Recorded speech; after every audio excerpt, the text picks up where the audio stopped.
Good morning, everyone. Let's just get right to it. I got lots to do today because I'm going to see my children for Christmas and my grandchildren. And this is the last book in the first book of Kings. It's a long one, so not much needed for me to talk, I don't think. I say that right, yeah.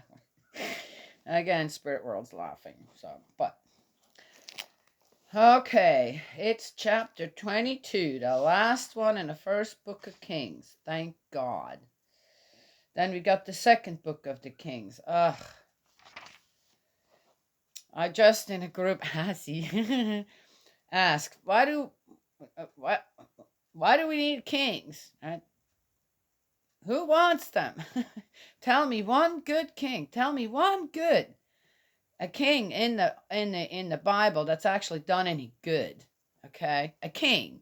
I'm not talking about Jesus, who's the Son of Man. Okay, I'm talking about a king, self-proclaimed kings. And one guy just came back with seven some messages of or nine whatever, and good and bad kings in the Bible. I'm going, all right. Well, I can go and look that up myself as well. Okay. What I want to know is, do people know? Anybody know? On their own? No? Okay. Anyway,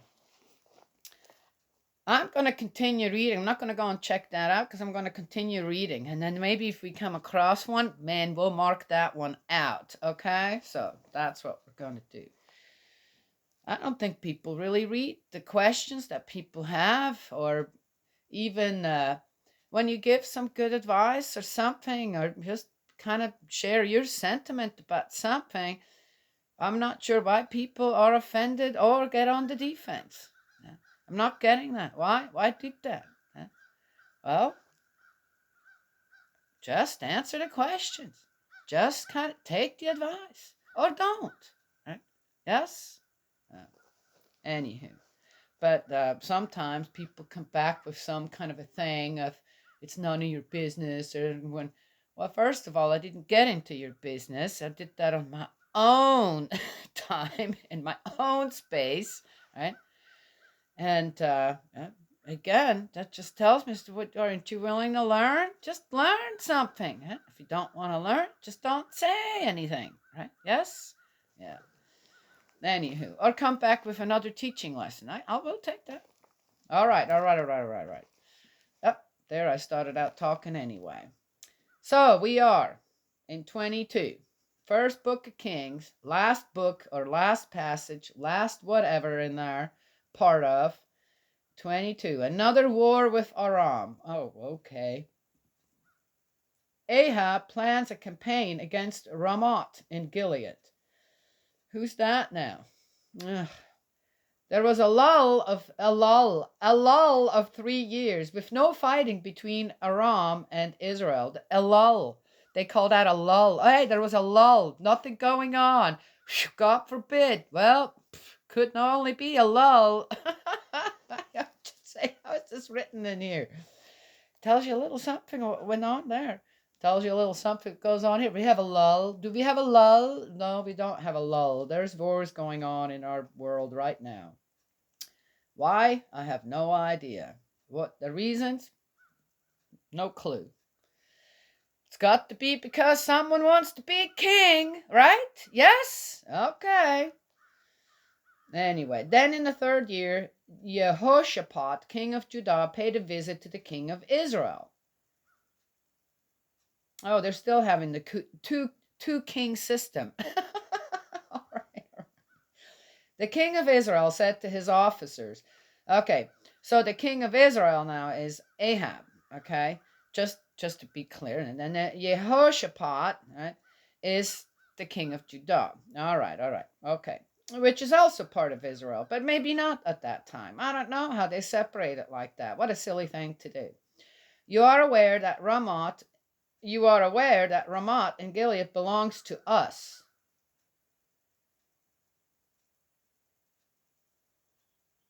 Oh, and yet we do nothing to wrest it away from the king of Aram. Oh, he said to Jehoshaphat, will you come with me to attack Ramoth and Gilead?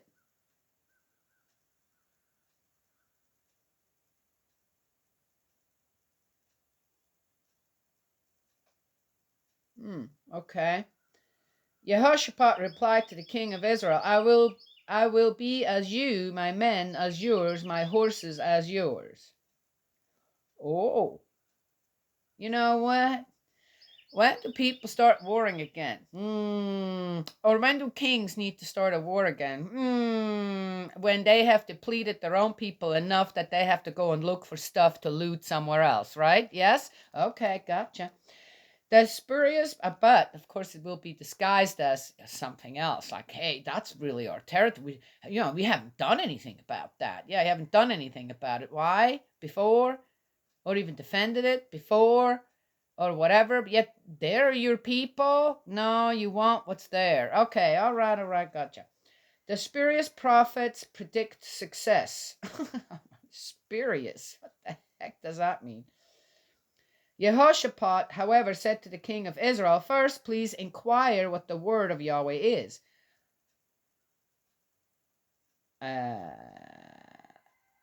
Oh, interesting. Wait a minute. Isn't the ark, the temple and the ark of the covenant with Judah? Ahab doesn't have that.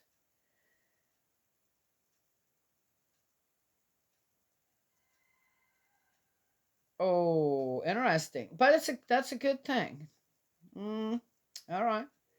The king of Israel then called the prophets together, about 400 of them. Oh, they didn't go to the Ark of the Covenant and counseled the people there.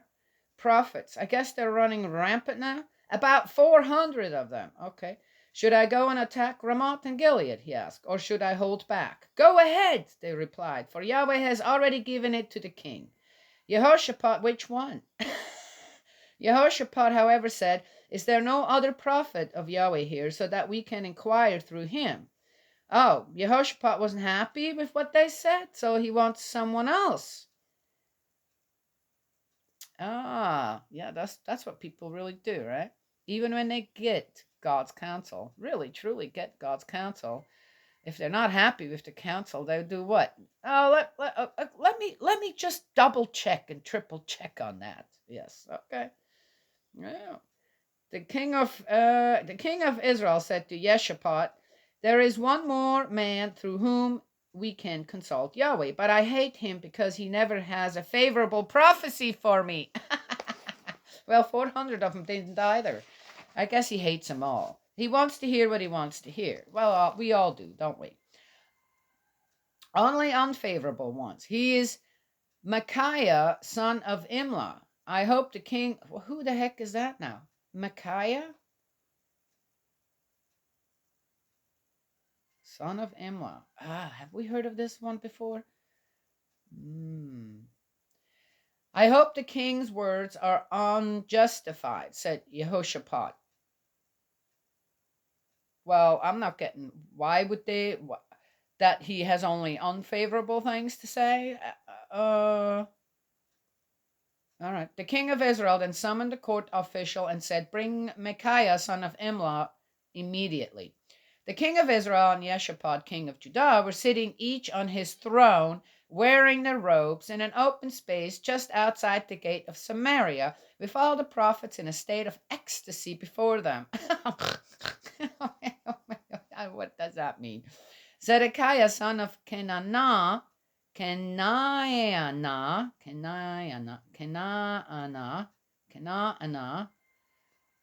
who had made himself some iron horns, said, Yahweh says, with horns like these you will gore the Arameans till you make an end of them.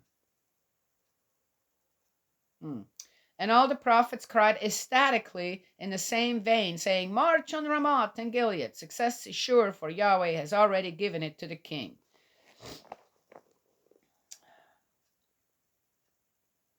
None of them really knows anything, do they? I mean, it's like, this is just like reading a story. Ugh. The prophet, okay, let's see now. I'd like to come across one prophet I can say, wow, okay then. The prophet Micaiah predicts defeat. The messenger who had gone to summon Micaiah said to him, I like that name, Micaiah. Look here, what the prophets are saying is uniformly favorable to the king. I hope you will say the same as they do and speak favorably. Micaiah said, As Yahweh lives, I shall speak as Yahweh tells me. When he came to the king said, Micaiah, should we go and attack Ramoth in Gilead, or should we hold back? He replied, Go ahead, success is sure, for Yahweh has already given it to the king. Then the king then said, How often must I put you on oath to tell me nothing but the truth in the name of Yahweh? Then he spoke out.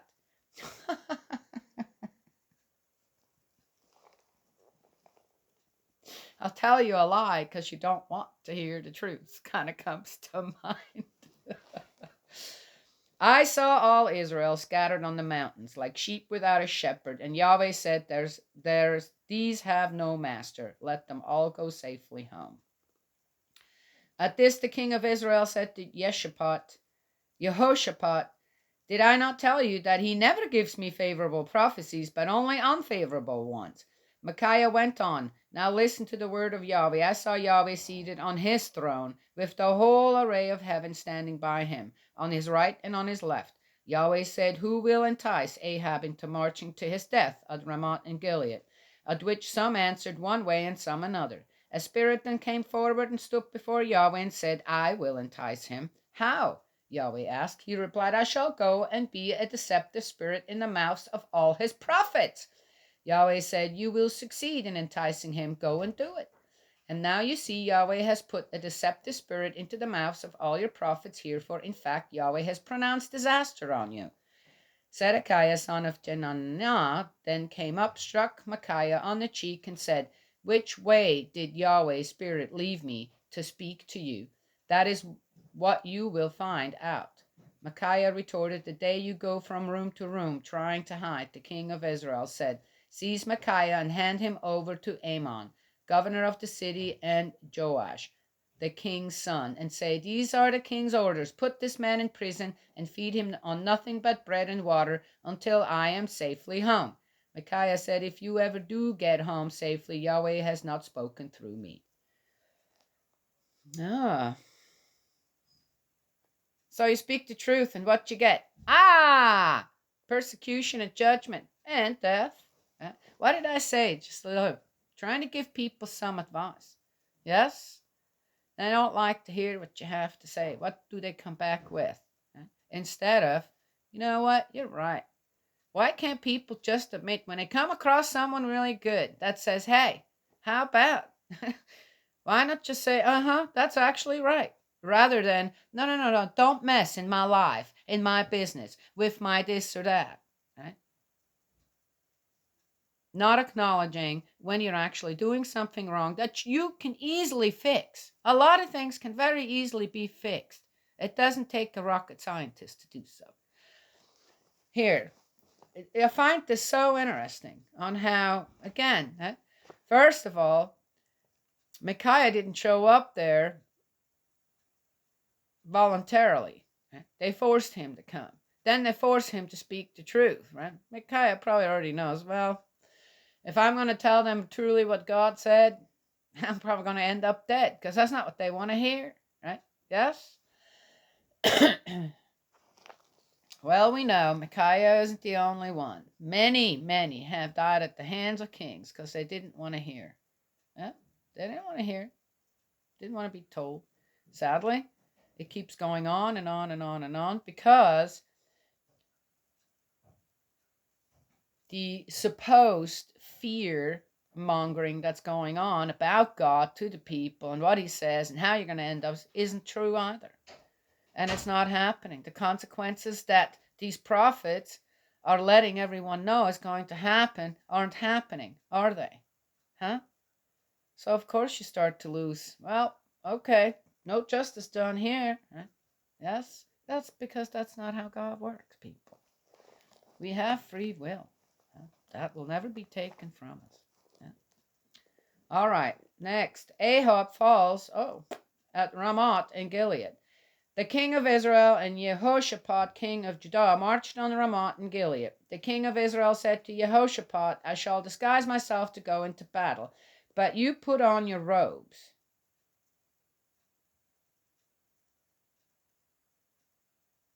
So the king of Israel disguised himself and went into battle. Now the king of Aram had given his chariot commanders the following order: do not attack anyone of whatever rank except the king of Israel. So when the chariot commanders saw Jehoshaphat, they thought, that is obviously the king of Israel, and surrounded him to attack. But when Jehoshaphat shouted his war cry, the chariot commanders, realizing that he was not the king of Israel, broke off their pursuit. Someone, however, drawing his bow without any special aim, shot the king of Israel between the joints of his armor. Turn about, said the king to his charioteer. Get me out of the fighting. I am collapsing.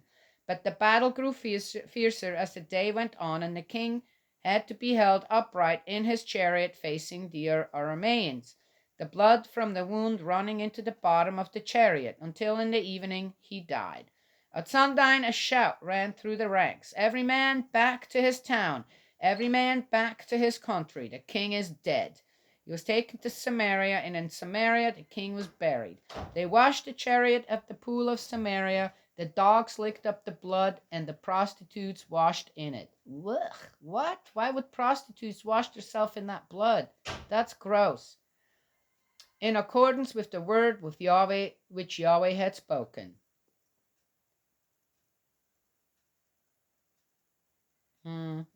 Yeah, okay. Well, people can see this however they want to. Again, this isn't a consequence because of something that God had said. This is a consequence of what people have done. Okay, whatever. After the death of Ahab, the end of the reign of Ahab, the rest of the history of Ahab, his entire career, the ivory house, I know what's coming. He erected all the towns he built, the ivory house he erected, all the towns he built. Is this not recorded in the book of the annals of the kings of Israel? I've no idea. You tell me. Didn't do a thing for his people. When Ahab fell asleep with his ancestors, his son Ahaziah succeeded him. The interesting thing here, too,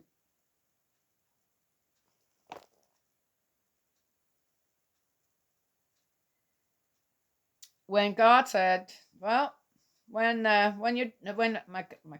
said, God said when whoever's going to die there, one of the kings, both of the kings, the people will just be sent home. They're going to go home in peace. Here's my thing about all that, and when it comes to war. Why is it that the people who follow leaders who want to go to war, right, as soon as they're dead, they go back home? Why do you even go then? I mean, that means to me that you're not there because you actually feel like you need to invade someone else's territory or even defend it, right? Really, what it means is that you're just following somebody who says that you need to go out and fight, and I guess you like to hold a spear, a sword, a gun, and kill people. But then as soon as the leadership's gone, everybody goes back home. I find that interesting. I do. I really do. One day, it's very important to fight against someone, and the next day, it becomes non-existent. Kind of like God for people, huh? Yeah, okay. Just saying. Okay, so next, a little bit left here. The reign of Jehoshaphat in Judah from 870 to 848. Yeah, pretty good reign. Jehoshaphat, son of Asa, became king of Judah in the 4th year of Ahab, king of Israel. Jehoshaphat was 35 years old when he came to the throne, and he reigned for 25 years in Jerusalem. His mother's name was Azubah, daughter of Shilhi. In every way he followed the example of his father Asa, undeviatingly doing what is pleasing to Yahweh. Really? The high places, however, were not abolished. The people still offered sacrifice and incense on the high places. Jehoshaphat was at peace with the king of Israel. He did entice him to go to war. The rest of the history of Jehoshaphat, the valor he showed, the wars he waged, is this not recorded in the book of the annals of the kings of Judah? I guess. The few male sacred prostitutes. What? The few male sacred prostitutes left over from the days of his father Asa, he expelled from the country. What the heck was that? What was Asa? He had, okay, you know what? I'm not going to go there. Not my business. That's Asa's business. At the time, Aram had no king. Aram. And King Jehoshaphat built ships of Tarshish to go to Ophir for gold, but they never made the voyage since the ships wrecked at Ezion-Geber. Ahaziah, son of Ahab, then proposed to Jehoshaphat, "Let my men go to sea with yours." But Jehoshaphat would not agree. Why would he not agree? He agreed to go to war with his father. Now he doesn't want, he doesn't want to share the gold and the whatever is somewhere else so that they actually could make it. Oh, the greed of that people, the kings. When Jehoshaphat fell asleep with his ancestor, he was buried in the city of his ancestor David. His son Jehoram succeeded him. Okay, King Ahaziah of Israel, 853. Oh, the 852. Well, that didn't last long. And the prophet Elijah. Ahaziah, son of Ahab, became king of Israel in Samaria in the 7th year of Jehoshaphat, king of Judah, and reigned over Israel for 2 years. He did what is displeasing to Yahweh by following the example of his father and mother and of Jeroboam, son of Nebat, who had led Israel into sin. He served Baal and worshipped him and provoked the anger of Yahweh, God of Israel, just as his father had done. So anytime anybody dies, right, it's because God is angry with them. I don't know. The guy may have had a disease we don't know about or whatever. As I said, it's all in the annals of the kings, no doubt. Annals. I better say not say annal. Annals. All right. We're going to be in the 2nd book of the Kings. And it keeps right on going. After Ahab's death, Moab rebelled against Israel. All right. Oh. It is what it is. That is that, right? Yes? Now, I got things to do. It's raining today. I got to get finished with everything. And most likely I will talk to you guys from a different place than my home here in the mountains next time. God's love and blessings always. May he protect you. Yes? And I will talk to you all another time.